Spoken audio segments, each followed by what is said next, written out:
Woo! We live. Gonna do the Alexander Williamson talk. Welcome to FISHTOBERFEST Day 2, 2022. We're waiting for Alex now. It's just getting all warmed up. And dun, dun, dun, There he man is. of the hour. People still rolling in here. The All right. notifications will allow. I'll get this. Can. What's up? You're all dolled up. You look great.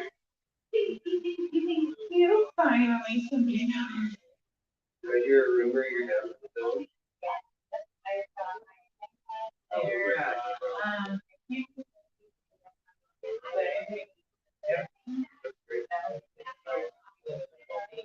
Would you rather the film act like that? Yeah. Awesome. That's what we know.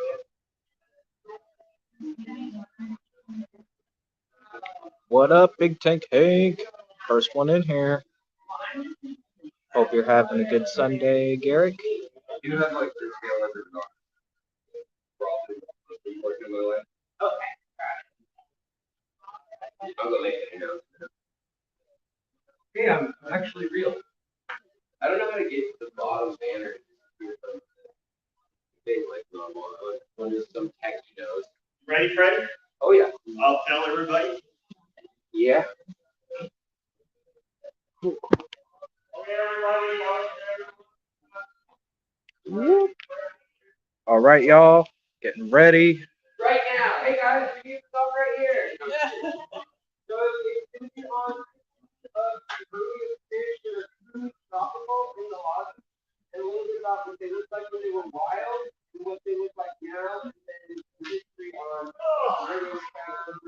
What? Just announced the presenter booth, right? Chris Aquazone. What's going on? Pretty good. Back setting things. Back to the YouTube streets. Well, that's good. I hope everything's going all right for you. Yes. Carolyn had a somehow it got fixed. So many people, awesome people at FISHTOBERFEST this weekend. So, without any further ado, Mr. Williamson will give us a great presentation. Anyway, guys, Alex Williamson. Guys. Woo! All right. So, today I am here to speak to y'all. I've been to Portland a few times, but I want to thank GFAS and FISHTOBERFEST, Kenny, and all y'all watching, anybody watching on the internet as well. Hey guys, thanks for tuning in. Or in the future, it's cool to time travel, so thanks for joining me. So a little bit about me. I am an archaeologist by training, and then never did anything with that. Became a tattoo artist because I finished my thesis in 2008 with the economy went. This is my lucky shirt that I give every public talk-in that is allowed. So I'm not bummed. That's what's going on. So, well, I'm a bum, but. So today we're going to be talking about 15 of the earliest tropical fish that were in the hobby that are actually tropical. So you probably know goldfish. You know, if people think about early fish in the hobby, you probably think goldfish, and then a lot of people say, oh, paradise fish. 1869, Portugal, came in with a French sailor named Gerard. Don't know his last name, which is really weird. We've got like how many fish there were, where they came from, how much they weighed in grams. Don't have the guy's last name. It's like the most common French name. Anyhow. So what we're really talking about though are fish that like warmer water than that. So we're going to go through some of, first, how is it that I'm getting this info? And how is it that you guys might know something that I don't know? Yes, right? So you guys may have knowledge of something earlier. For instance, the first goldfish in the U.S. is 1872, when they were officially imported with a tax stamp and a tariff and all the right paperwork. But by 1830, people were already complaining that all around the building of the Erie Canal site,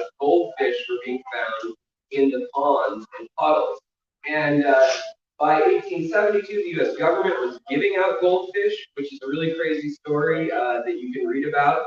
Like Wikipedia's even got a pretty good article. I gasp, I say. But what I use for most of my research on history in general in the hobby is looking at source material. And I have to thank Dr. Klee for his book Toy Fish for a lot of the work and research. He has found a lifetime of stuff. I believe he just turned 80.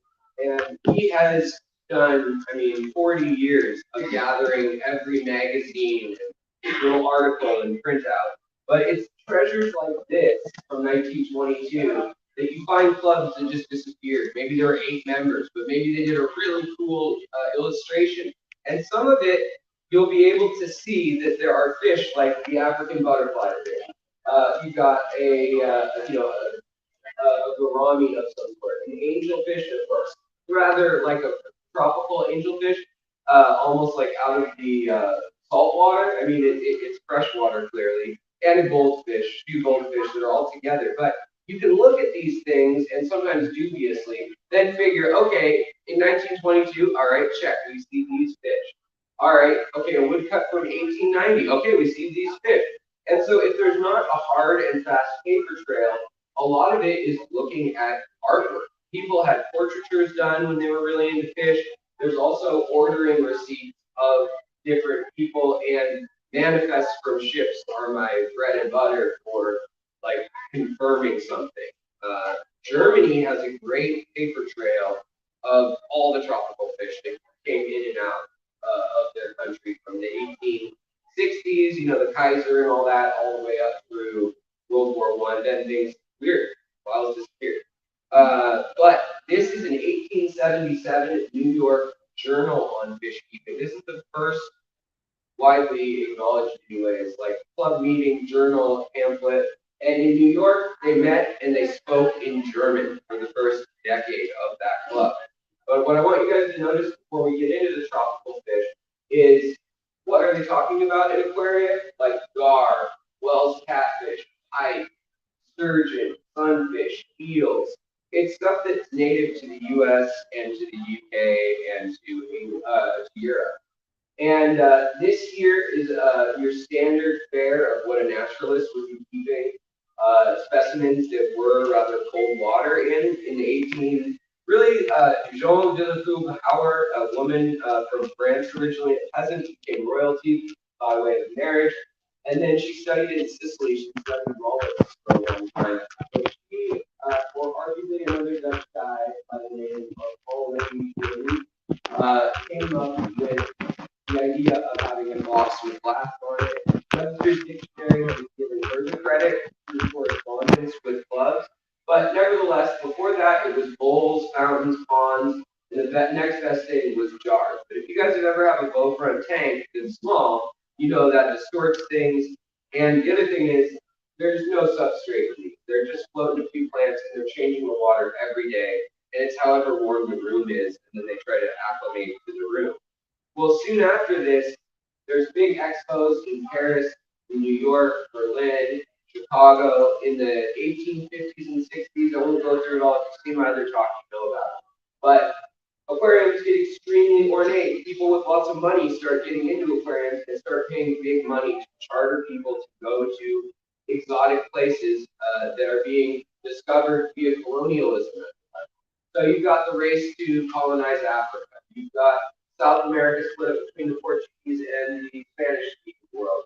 You got people rebelling in Haiti, so all over the world and becoming independent. You got Australia and New Zealand being established shortly before all this. So you've got all these empires competing and kind of meeting in Europe to mingle and talk about it. So while there are, people keeping fish out in the tropics, like colonial governors or just naturalists, there aren't many bringing them back successfully because you're taking a sailing ship. And then in the 1840s and 50s, you start seeing steamships. That's a game changer. Instead of 4 or 5 months, you're getting 6 to 8 weeks, or even quicker. By the end of the 1800s, you think like Titanic ocean liners by like the 1910s. you start seeing trips that are making it in a matter of a week from Europe to America.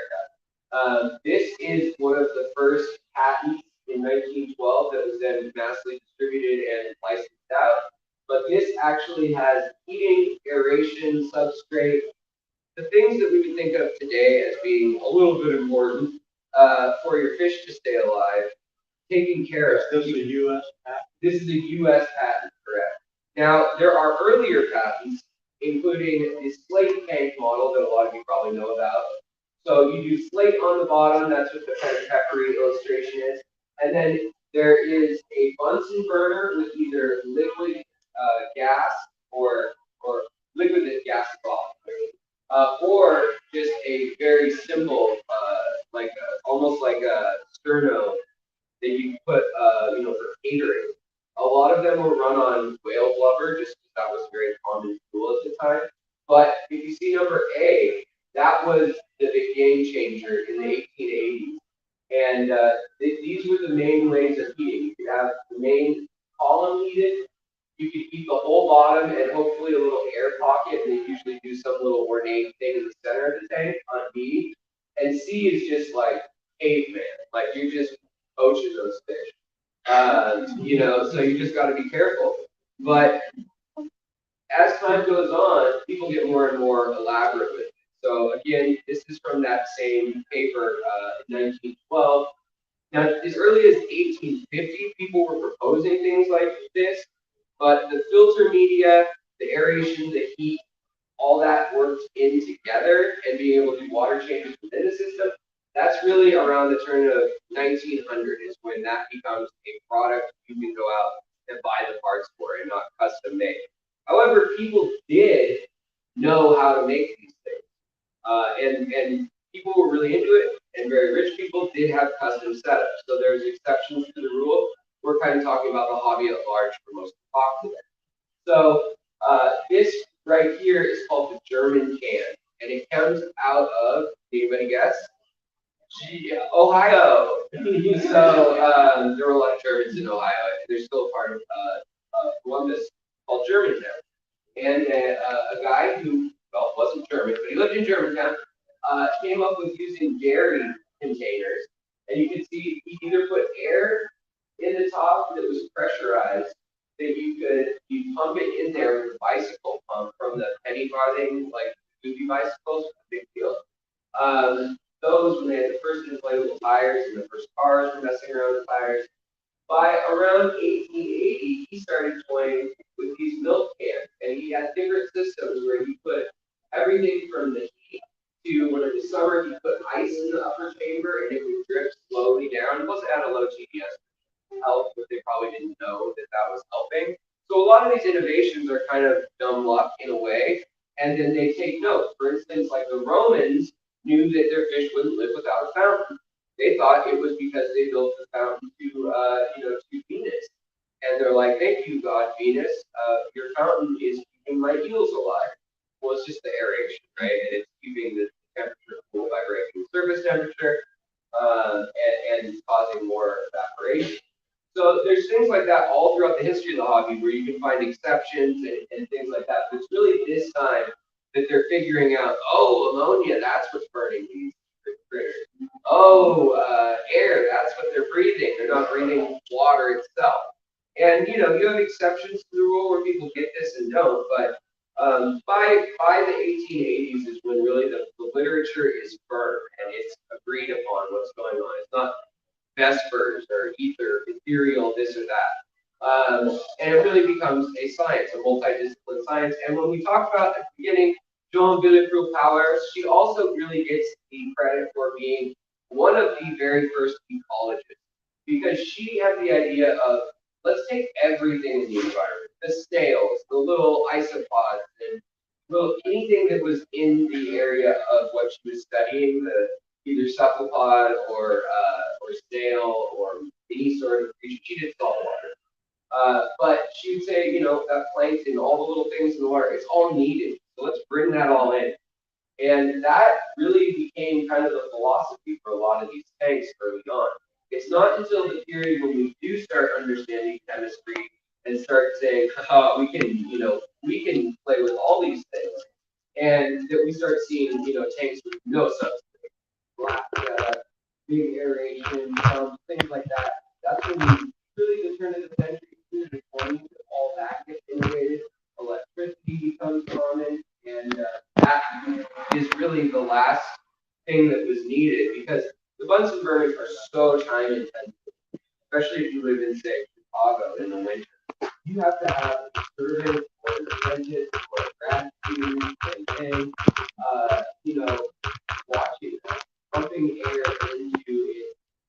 And if you're on a train car, which is some of the early trains here, 1840s, or steam-powered stuff, that is what allows the travel. So they had to travel a little bit earlier than they had the tech to keep things constant. But with that German can, they put the two together, and boom, all the way through the 1930s, that German can was a common sight at any fish store. Just if you're curious, after that, it was common to use what we think of as Chinese takeout boxes, the wax boxes. That is what most fish stores would use to send you home if you didn't bring your own mason jars. So this is the first patent, and it's an advertisement that's been taken out of context. But it's an 8 by 15-inch pump. It supply air for 20 tanks, cost $40. 1924. This was a hot item. Sold, it was a U.S. patent, but it sold throughout Europe as well. And you can get this from Sears catalog, which was a big game changer. When Sears had it, that meant that everyone had it. Sears was the Amazon of the time. So you got the trains improving. They're making it across the country. You got the Transcontinental Railroad by the 1870s and all sorts of attachments. So really, it's time for America to start keeping fish. You start seeing more affordable kits. They're still kind of ornate, still for kind of rich people. It's really not until World War II that the jet engine, TWA, and transshippers, really, and importers of that were wealthy, would import for their store, try breeding, and then ship out. Then you start getting angelfish and some of the more delicate fish and the more far-flung fish. But I think you guys will be surprised at this list here that I know I've been talking a lot, but we'll get there. Of what ends up being on the list. Some of the things are kind of surprising. But this, by 1916, is what someone with means, a professor at the time could have a setup like this. But this is in New York City, one of the first electrically run. The pump was on electricity, the lights are on electricity. Even water change systems has valves that could be on electricity. And so this was a big show tank in New York City that Robert Chanter had set up. So still running on direct current. yes, they're very dangerous to run, especially metal frame tanks then. Some of the early heater patents, by the way, were ungrounded, and they figured that the fish aren't grounded, so who cares? Just turn it off before you stick your hand in. Which is a very dangerous way to think of a patent. And that did not catch on. So here, this is an 1897 order of some of the species. This is another place where I source info. These are golden. You can find a fish club or Sears and Roebuck in the back, or even like New York Times classifieds. When they've got a listing from a farm, and this Sunnyland Fish Farm in Florida was one of the earlier ones, but as you see, they're keeping mostly Florida fish. So I don't really count those as true tropical, and I don't count the first, of the paradise fish as truly tropical because they're labyrinth fish. They can breathe air. They can tolerate fairly wide temperatures. They're not as finicky. But it's fun to see the prices, and it's fun to see, you can get a dozen of them for $2 of Heteran Formosa, Gambusia, they've got some mollies and swordtails and guppies and things by that period. And obviously paradise fish, $1.25. Alligators, $2, a dozen 18, what deal? So aquarium news, this was a popular newsletter in America and published in Long Island, but in 1921, I'm just pointing out that, so that was 1897. By 1921, you start seeing a real change. You start seeing things like hot minnows, start even seeing like blue galaris, interesting things like that in the hobby.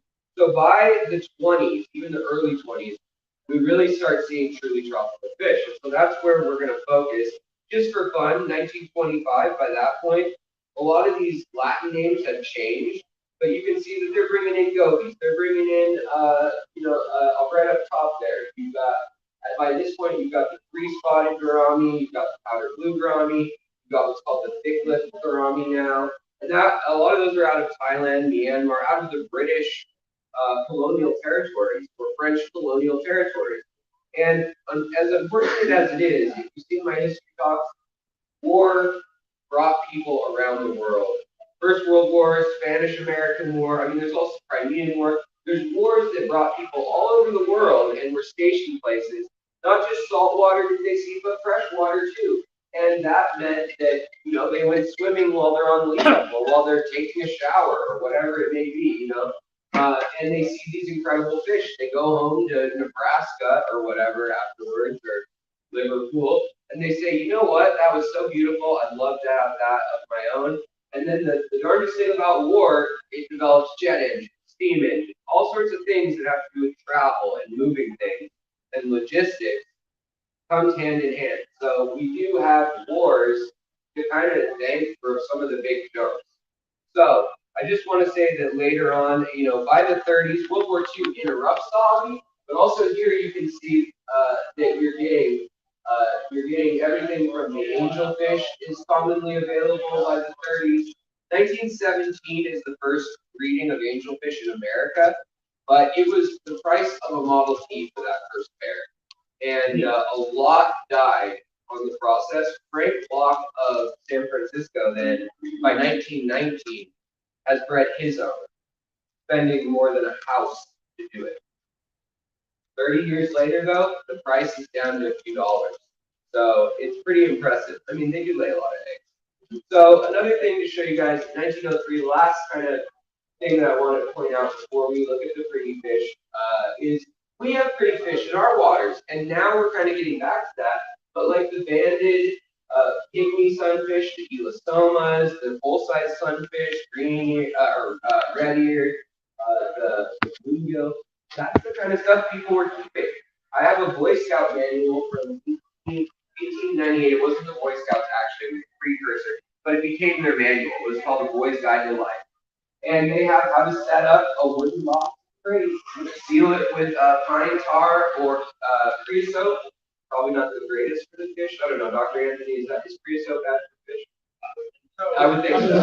Yeah, but you can keep your fish for a few days. And so these fish, which we've kind of forgotten in the U.S., now again in Europe, we're starting to see some of these sunfish being line bred and some of the really interesting, beautiful colors they have. But the other thing I use, because hard to fake back then, is pictures. So the sunfish, I mean, just beautiful pumpkin seeds and different types of sunfish, warmouths, even bass. People were keeping those. People would keep sticklebacks, gar, catfish, all that stuff, all super common in America for your average person. Rich people were the only ones even bringing in subtropicals, but during this whole period, goldfish and koi are another talk.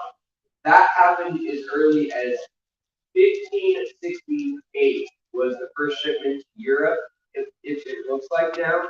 But by 1603, there's no argument that they were all over Europe. People were breeding those. So goldfish have been bred for hundreds of years at this point, and there were a lot of varieties. They have kind of their own domain. Like you guys probably know, if you keep fish, you don't want to grow goldfish, you keep your angelfish, and set the setting to goldfish and forget it. It's not going to work out well. But goldfish were a lot more adaptable back then. But we're going to focus on these kinds of fish and not the native fish of Florida per se, because flagfish, bluefin killies, those gambusia, those were all really common. This is an illustration from the 1880s again. I know I jumped around a bit. But then we start seeing real tropical fish getting pictured. You start seeing people with technology trying to figure out how do we illuminate and take pictures of a moving fish when cameras were blurry back then and things. And so you start seeing pictures coming out. This one's from around 1906. And this is when they introduced to Berlin the first zebra danio, or danio Duvario raria. This is what they look like wild. not red at all or anything. So you start. This is the one kink in my top. There's reports of Mr. Benjamin Franklin and Mr. Electric Eel, and supposedly in the 1700s he brought electric eels live to Philadelphia to play with them and learn about electricity. There are no details on it other than that he did it, written a million times over. I want to know though if he read papers about this fish or if they really got an electric eel on a sailing ship to Philadelphia in the 1700s. Because this throws a big loop in our whole tropical fish. Granted, they're a hardy fish in that sense, but it's still weird, and that's the weird loophole in my time. So, like I said, we're not talking about goldfish. They're in pop culture. They're in art. There's a million morphs of them. There's 300 morphs by 1900. So, we're not talking about them. But they're around. This guy, the one everyone knows, really, we start getting variants of paradise fish and gouramis, and we start turning them into line-bred fish. Interesting morphs. You can see how they changed from when they were wild. And that's really the start of all this. One of the next fish that I would have never guessed, African butterfly fish. 1880s people had these in the hobby. So they're pretty sturdy apparently. They're weird looking, and they were never really line bred for any traits that I could find out. I might be wrong, but I can't find any note of it. But they're a cool, weird fish to this day. And the dojo loach, it's not really a tropical fish either. In the wild, they look like yay. They live in Lake Washington in my state, up in Seattle. They live out in the Columbia River right now, about a mile north. They did though line breed these, and actually they were kept on ships because when they see a drop in barometric pressure of more than 20 millibars, they go ballistic. And they go up and down and up and down and they bang against the wall. So ship's captains actually started keeping these when they made trips to Vietnam, China, Hong Kong, Japan. So they also, again though, they're in that tropical region. So they're keeping them, they're writing about them, they know about them, they're learning what kills them, what keeps them alive. But they're a really, really hardy fish. So again, we start playing with melanistic, leucistic traits. Really one of the first true tropical fish, other than the African butterfly fish, Victorian or Egyptian mouth fruit. And we start playing with those genetics as well. But it's because of the British conquest of the Nile, so to speak, that these enter the hobby rather early. And these late 1880s, and you know, I have specific dates, specific people sitting here. I was going to read them, but I feel like every time I do research, you find out some other Dutch guy or German guy the same year imported it in March. So I'm just going to give you kind of, you know, a period in which we know for sure it's in the hobby. Just like goldfish, if you Google it, people just repeat the knowledge that it's a certain year in America, when really we know they were here by the 1700s in America. Because, you know, leave it to people to put a goldfish bowl in their travel on, you know, carry-on bag. So the next one, cherry barbs. These were really common in the late 1800s, and really quickly, we made them look a lot different. You get long tail, veil tail variants by 1902. I've seen ads of them. You get the albino ones, and you know, there you get the all red ones. And so in nature, you basically got leucistic, which we're going to dumb it way down, but yellowish and reddish hues, and none of the other tones, none of the melanin. None of the anthocyanins and stuff. You're just dealing with the carotenoids essentially and the astaxanthin. But it's a mutation that happens in almost every organism, from reptiles to you name it. But you either get melanism, where you get a really dark fish, or you get leucism or leucism. There's lots of different words for the different subtypes genetically of it. But you end up with an albino-looking fish, and then you've got true albinism. Oftentimes that affects the eyes. The red eye is going to be the giveaway, usually. This is a different case because this is when only the red pigment, only the carotenoids and the apopastin, only they showed up in the genetics. But you guys have probably seen some pretty cool fish to this day that have that trait. Now, next we start seeing all throughout America, traveling on the trains in those German cans. We start seeing a lot of mollies, all the Central American live bears. There's a lot of names early on. There's literally 19 different names for the green molly. The Amazon molly has a dozen names. And so there's all these Latin names because all these people are discovering things. Then you have to send word to, Switzerland or England. Edinburgh is a big hub. Berlin's a big hub. And then Geneva, a big hub of naming things at the time. Because of Carl Linnaeus, also, he ended up settling and kind of setting up thinking that that would be a center for European taxonomy. But needless to say, we start breeding all these different kinds, from higher fins, smaller fins, and my least favorite, no offense to those of you who do these, but the monsters, the poor tortured souls that are have their guts squished into a mountain ball and their head mushed like a bug. So this, though, with goldfish and everything else, these variations were hot sellers. You have to have a new item. And for a while, it's the live bears because, people thought of cichlids and these bigger fish as something that you need a big tank for, which is a pretty good thing. But those other ones you could throw in a goldfish bowl, keep alive for a week or two. And that's what your average person did with a lot of those, Gambusia, your run-of-the-mill guppies, things like that.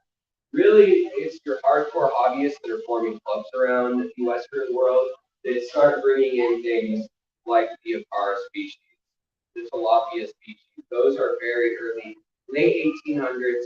Some 1888 seems to be the first year that I usually read about both of those.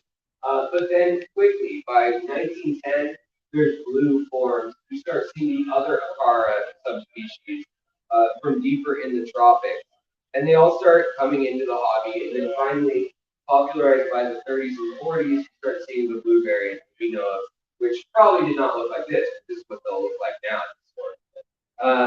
And a lot of people just take for granted that these fish, came out that way, or don't think about it. Probably none of you guys fish breed a fish and stuff, you love fish, and you're here at a fish event. But a lot of the fish were fairly plain at first. And somebody had to see them, and it's like a sculptor working with art, thinking like, what thing is there?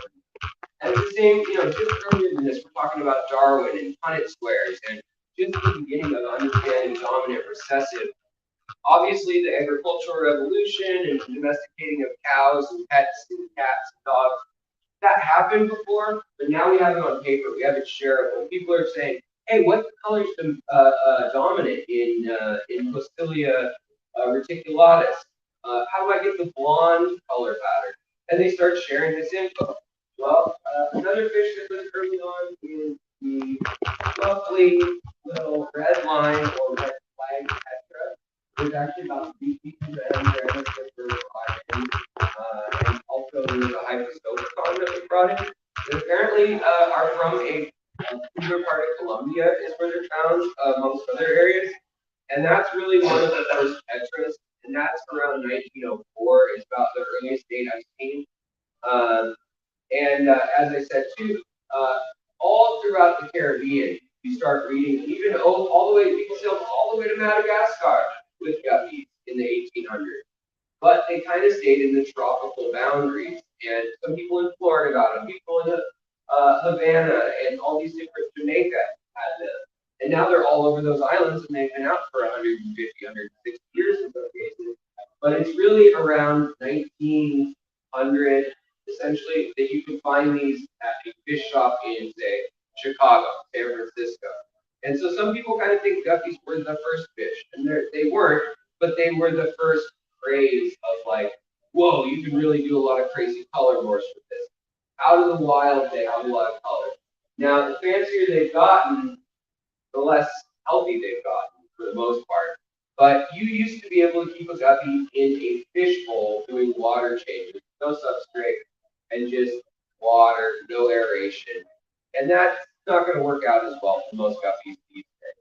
Also, things like ick and other parasites. Obviously, you're going to have the parasites, but a lot of the things like ick and the parasites that are very communal that come from farming fish. It gets, because around 1900, you get fish farms starting to set up in Florida. The 50s and 60s is the heyday of when they're really churning out fish. That's a different talk, but that also spreads a lot of disease. So the first diseases start entering the hobby, and so they also start looking for some tougher fishes. Convict cichlids were one of the fish that they actually were pretty tough. So they called these zebra fishes, and by the 1890s, they're also in the hobby. And they start playing with them, getting pure black or white colorations, crossing them with other things in the genus, getting different colors to show out. I mean, they spawn, and you see colors in fish, and people realize, well, so they have the pigmentation. Can I bring it out all year?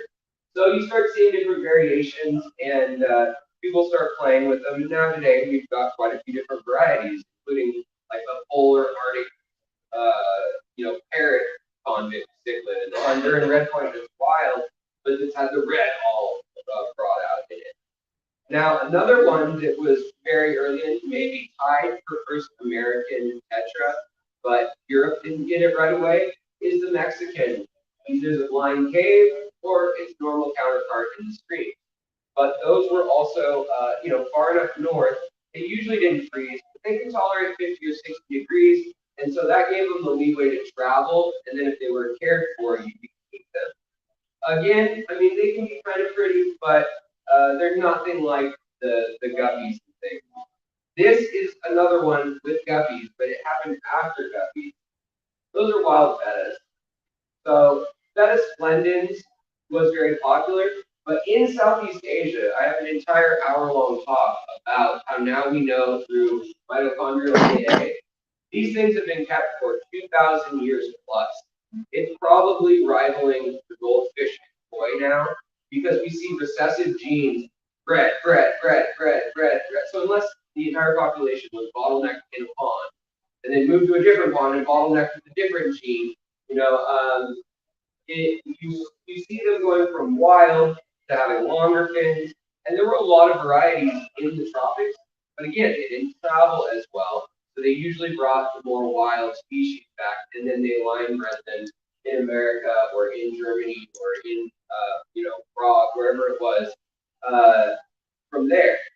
The other thing that I want to throw out is that we now are finding variants of things that the Cold War actually divided us from.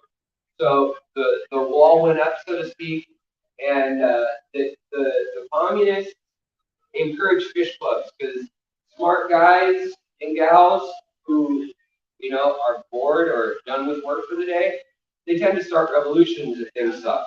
So they kept them busy with fish clubs, and a lot of the big old Khrushchev era, by towards the end, the block towers, they'd have a fish club, a horticulturalist club, a chess club, different clubs in the basement in like workshop areas for every 1,000 or so residents.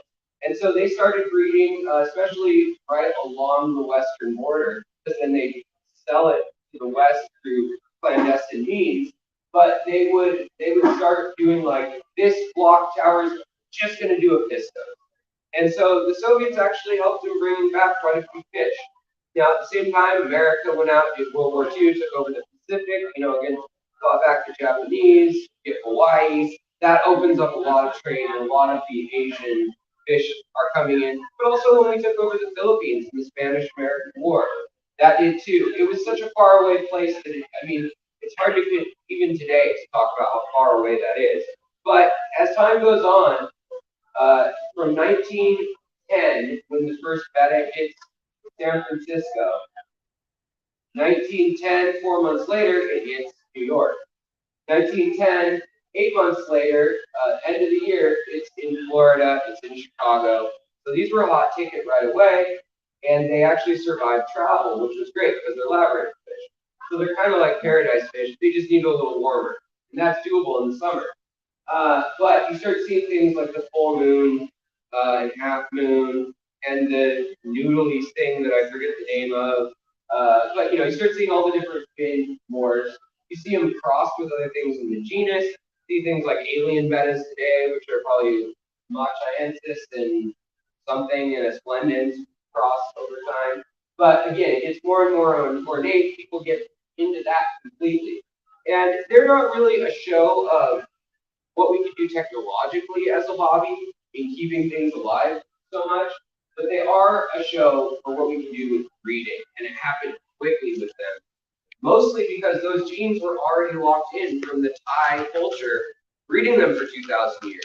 So they hand us this fish, and we tell each other, oh, this is a wild fish. They've been fighting them for fun, and also to settle disputes in Thailand between villages. Turns out they just confirmed last year the color red is linked to aggression also in the fish, which is kind of an odd quirk of nature. It just happens to be that red and aggression in the fish are linked. And so they go hand in hand. So they bred really red fish because they were good fighters. They had good stamina. They fight them for like 40 minutes sometimes. And whoever's village or fish basically won the fight, that was the end of the conflict. Before that, there was ritualized warfare. And so the king of Siam at the time, which was Thailand, started saying, you know what, I like this system. We're going to do it. And he started encouraging the breeding of it. That's the fish we got after it's already been around for 2,000 years, sitting in vases, ponds to eat mosquitoes. The one that's a real surprise that genetics also revealed recently, the journal, ecology, I think it was Nature, actually, came out, and half beaks have been probably bred for 1,200 years, wrestling half beaks. And it makes sense, they're fighting fish too. They're good to bet on. We've seen Buddhist stelas in Southeast Asia, in Cambodia, from the 1100s saying, do not keep these fish.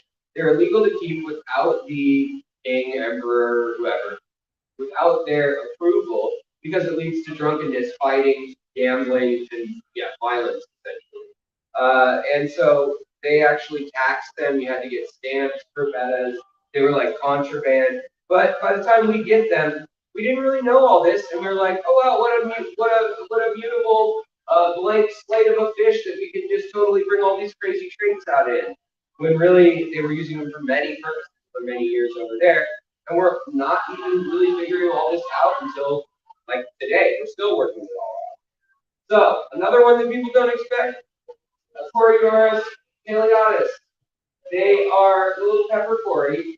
They're brought in 1907, pretty early, and they're actually found by Darwin on his beagle adventure. He didn't name them; he just took note of them. And then another guy by the name of Jennings named them and described them about 15 years later. But he found them in Buenos Aires in somebody's pond made out of ceramic, like basically a bathtub-sized vessel. And wrote about them, said they had a metallic shimmer, they were beagle fish. Now we've got high fin varieties, we've got the stale fin, really high varieties, we've got the really, really, really high fin varieties that are falling over. But you can see we bring out the metallic blue. We've done different things with them. Plus, we find more collection points. But they happen to be a bit of an anomaly with the panda Corridora, which its Latin name is like Corridorus pandus, I believe. Which I love it when it's just that easy. But not really creative, right? But in any case, these and those happen to be pretty cold water tolerant, whereas a lot of others, like a Sturby, is not going to put up with that. So don't go thinking that, 1907 they had them, I could probably swing this in my backyard. By 1910, I mean, you know the name Jack Dempsey, right, guys? Who that is, where that name came from, Boston. They're mean fish. A lot of the mean Central American cichlids start coming in then, but they didn't really catch on other than with hardcore clubs because one, they get like a foot long. Two, they're super mean, but they can be beautiful. And people did breed them, and people took that as a challenge. And even though it's really the 1940s after World War II that everyone starts being able to afford a fish in America, not everyone, but your middle class Americans. Before that, you really had to be a DIY hardcore person. There wasn't the internet. You couldn't just figure out how to do it. There were some books and things, but you really had a monopoly with like William T. Innes and there's people in the hobby that are almost these ignorant that don't like teaching history that way because it's never one that way. rarely one guy or girl in the street that changes everything. We're talking about like breeding a fish or introducing a fish. It's like a club, and it's, hey, what did you do? Okay, I did this. How did that go? Okay, let me get some of your line. And so you can go and Google the date and the name, but I think most people forget it when they're in the audience anyway. And it's more fun just to kind of learn like this. Maybe I'm wrong. You can give me feedback after. But another one that came into the hobby early on is the swordtail. And these we really did a beautiful job with quickly also. I mean, all these little live bears were just really easy to bring the color out of. Really easy to feed them carotenoids, and we figured that out early. Color enhancing flakes existed in 1905. So they actually, a dog food company started making flakes with the stuff they wouldn't feed dogs. And then later on, we started getting stuff like socks. And like, for instance, the San Francisco Fish Keeping Society ends up making San Francisco brine shrimp. Some frozen bloodworms you buy and little brine shrimp. And all sorts of clubs start making specialized things for specialized needs.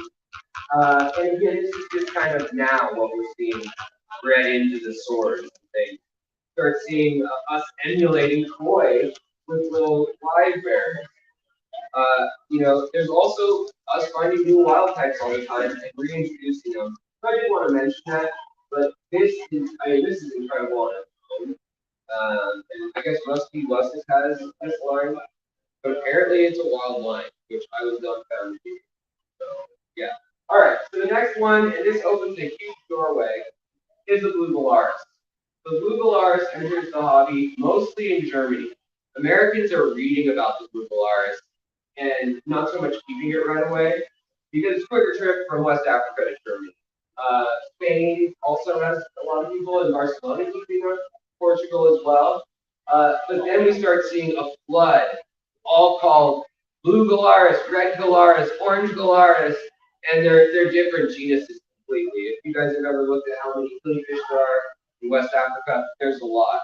But there's a German group that became DAX magazine. It was the Hamburg Aquarium Society. And they actually raised money with a few wealthy individuals, and they had a steamliner. In 1919, they retrofitted a steamliner. They cleared out a bunch of floors on it and put aquariums and hired people to take care of the fish all the way to Africa to do fresh water changes. They retrofitted it with tons of fresh water that was from a specific creek that had, low TDS. There was basically RO water at the time. And they brought back in that trip alone like 190 new species. So in this era, you start seeing rich wholesalers and rich individuals that are just obsessed, bringing back hordes of fish, mostly by this boat method of anchoring it off the coast for 3 months and then trying to come back when the weather's nice. But they do have modern conveniences. And the other one by 1904 that was in the hobby went to a man by the name of Mattei in Germany, was the zebra Daniel. And even he said, I can't believe I called it that. But 5 years later, he's lamenting because of the damn stripes, quote unquote, are the wrong way for a zebra. But it caught on, even though the Acaras and the convex cichlids had the name of zebrafish. And this one we start breeding long fins into, the balloon body, a lot of other things. If you want to buy them wholesale from Thailand, you start crossing them with other things in the genus. And it's very likely that a bunch of Typhid Danios, Tinwitty Danios, probably all were sneaking into the hobby.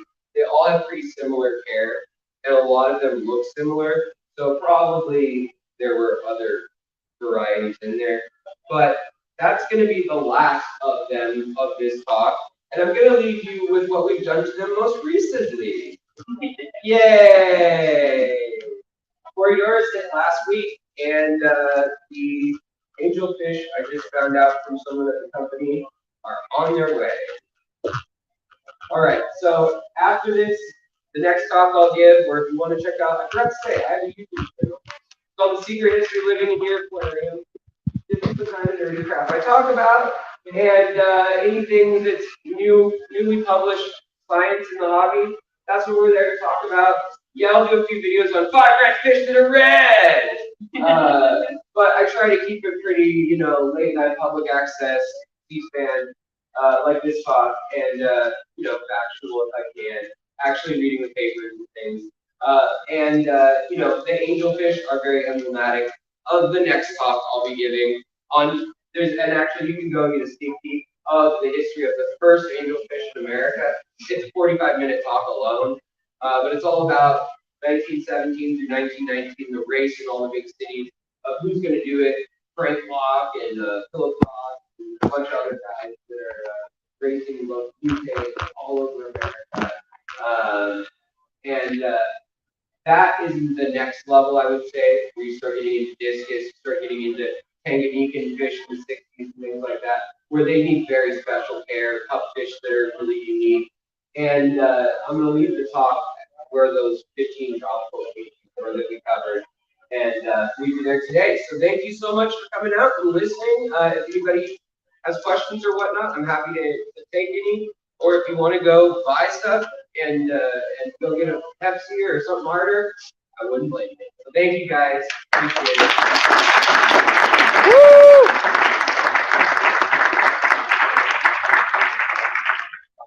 Do you have any? Oh yeah, what's up, buddy? Well, what was a good resource for some of the older pictures? I'm sorry, what was that? What was a good resource for some of the older pictures in the talk? So Albert Klee, or it's pronounced Clay, but it looks like Klee, K-L-E-E. He has a book called Toy Fish. It's extremely expensive. But I contacted him and was like, hey, can I use your pictures? And can I talk to you? Because I thought, like, what a great resource. He's 80, so his email response was, this is not Albert. Pictures fine in talks. Yes. You can use them. Thanks. And I've never talked to him. So, I've tried. But that book, it's going for like $300 or $400, even though it's only a 2004 publication. But Luke? Yeah. Yeah, and it's like a flossy. Self-published. Yeah. Single added at ACA. Yeah, and I mean, it's a great resource. It's just gone up astronomically.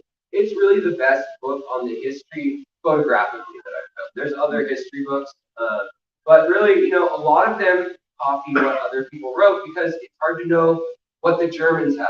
Now I'm able to use Google Translate and things like that. Google Photos, you go to Creative Commons. A lot of European countries now are publishing. You'll get the same article that's in the American journals. They'll republish it in a linked journal. They let you use it. America, they'll come after you. It's watermarked. So check out Europe's stuff. And also go to Google, type in Google Scholar, and that'll give you all the academic papers that you usually need to subscribe, like $100 a year, $400 a year. Some of them are really expensive journals, and you can do that. So I recommend Google Scholar. That'll lead you to a lot of good pictures too. But it's just a lot of digging, a lot of going on Google Translate, finding the German word for a certain fish, if it has a common name in Germany, and then looking that up, and then reorganizing by date, and then going through stuff. So yeah, good question. What kind of archaeology? What kind of archaeology? I did Coast Salish Native American archaeology, Paleolithic. So really. No, I mean, it was going to be for when they need to clear a site in Washington or Oregon or BC, and they find a body and they find arrowheads that are pre-current tribes claiming them, and like earlier Clovis culture, Kennewick Man era, the stuff that doesn't have names necessarily yet. I was hoping, I'm going to name that, era when I was in school. And I went to Western, and then basically they didn't have an archaeology program. They had an anthropology program that was robust. So a guy by the name of Todd Kyote, or Kuchi is actually how you pronounce his name, but it embarrasses me, so I say Kyote, like it's spelled. He literally took me under and was like, you can get a master's from me. So it was pretty cool, very one-on-one, very in his expertise. He was also studying Neanderthals, but the DNA wasn't good enough back then to be able to tell Neanderthals if humans had Neanderthal DNA yet. And so the big question in archaeology was, are humans and Neanderthals related? Did one come from the other? Where, and people were arguing, and literally there were 2 fist fights at conferences over that point. And now we know that Denisovan, probably Florenci, and Neanderthalensis, Neanderthals, Neanderthalis, different variants in the Israeli area. Probably humans have genetics of all of them. So humans aren't, just one hominid. Now we know that Polynesia has some of 1 or 2%. Europeans and Asians have another chunk. So yeah, but that's also what I was interested in. But the science was it wasn't a field yet, and so I just missed that. If I stayed and got a PhD, then I would have. I only got my master's and did a lot of things. A lot of shell mittens. Any last questions? Any last words? I want to thank yet again Jeepus, Guppus, and Kenny here for all his hard work. Love everyone for coming out. Let's give Alex a hand, guys.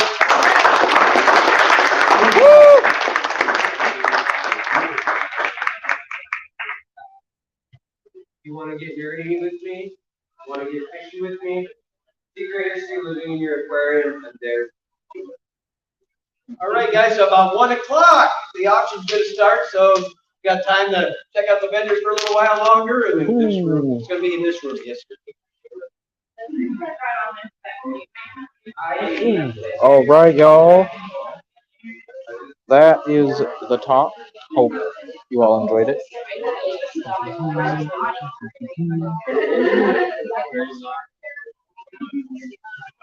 Whatever's still here when the auction starts, I'm donating to the auction.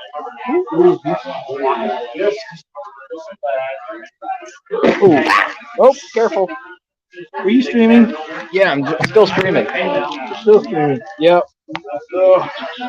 I'm about to end it. See you all later. Ooh, will we see the auction too? We'll see. I'll try to stream that later. I gotta let the phone charge up. Switch Ian, if that doesn't go through, let me know, okay? Yes, I will. You just told me it was pending. Yeah, I was still waiting on it.